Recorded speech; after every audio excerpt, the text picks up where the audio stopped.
AP deputy CM Pawan Kalyan ఆధ్వర్యంలో మంగళవారం హైదరాబాద్లో జరగనున్నటువంటి తెలంగాణ నవనిర్మాణ సంకల్ప సభ రాజకీయంగా తీవ్ర దుమారాన్ని లేపుతుంది. ఇప్పటికే ఈ సభని నిర్వహిస్తూ కాంగ్రెస్ మంత్రి పొన్నం ప్రభాకర్ తీవ్ర విమర్శలు చేశాడు. మరొక వైపు తెలంగాణ రక్షణ సేన టీఆర్ఎస్ అధ్యక్షురాలు కవిత కూడా గొంతు కలిపారు.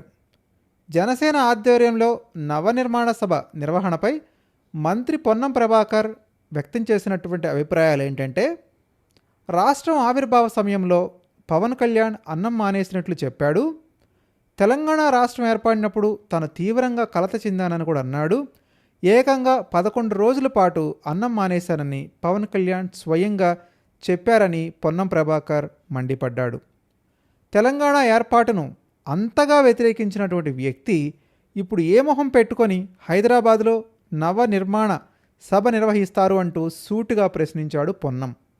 తెలంగాణ ప్రజల ఆకాంక్షలను గౌరవించని వారికి ఇక్కడ సభలు సమావేశాలు పెట్టేటువంటి హక్కు లేనే లేదని ఆయన స్పష్టం చేశాడు. డబ్బులిస్తే ఎలాంటి నటనైనా పవన్ కళ్యాణ్ రాజకీయ విధి విధానాలపైన మంత్రి పొన్నం ప్రభాకర్ తీవ్రమైనటువంటి విమర్శలు చేశాడు. పవన్ కళ్యాణ్ ఒక నటుడు, ఆయన రాజకీయాలు కూడా స్క్రిప్ట్ ప్రకారమే సాగుతాయన్నాడు.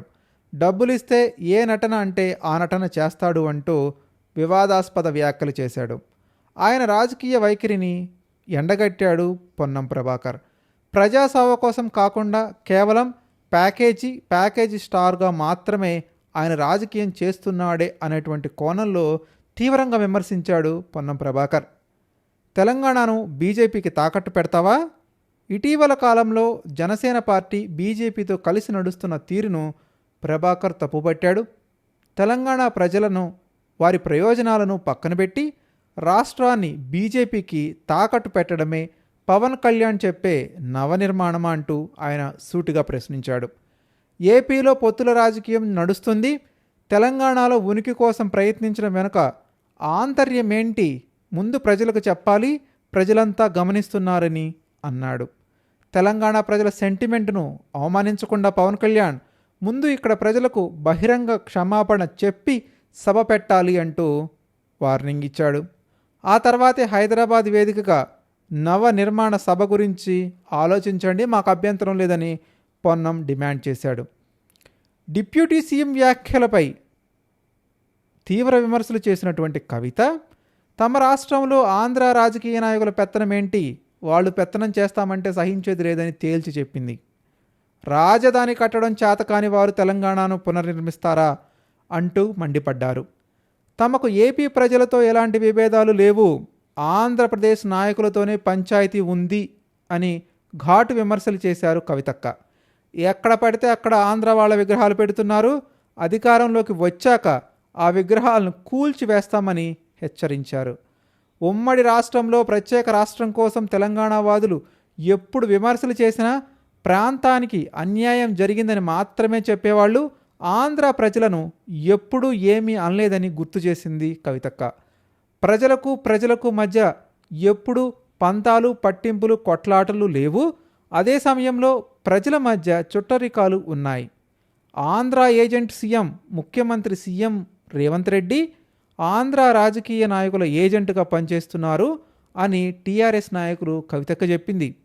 ఎక్కడ పడితే అక్కడ అడ్డగోలుగా ఆంధ్రుల విగ్రహాలు పెడుతున్నారు, నేనైతే పాత తరం నాయకులంతా మంచిదాన్ని కాదు, ఇట్లానే మీరు చేస్తే మేము ఖచ్చితంగా అధికారంలోకి వస్తాం, అన్ని విగ్రహాలను పగలగొట్టి ఆంధ్రాకి పార్సిల్ చేస్తాం అంటూ కవితక్క స్వీట్ వార్నింగ్ ఇచ్చేశారు. తనకు పెద్దగా ఓపిక లేదు కానీ విశాఖ హృదయం కానీ లేదని ఆమె స్పష్టం చేశారు.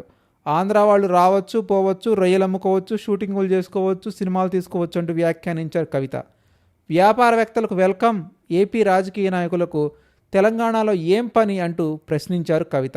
అదే సమయంలో ఏపీకి చెందిన వ్యాపారవేత్తలు, పారిశ్రామికవేత్తలు వస్తామంటే ఎర్రతివాచి వేసి స్వాగతం చెప్తాం, ఎందుకంటే స్విట్జర్లాండ్, యూకే, జపాన్ వంటి విదేశీ వ్యాపారవేత్తల కాళ్ళు పట్టుకోవడం కంటే భూములు ఇస్తామని పెట్టుబడులు పెట్టే ఏపీ వారిని స్వాగతించడం మేలన్నారు.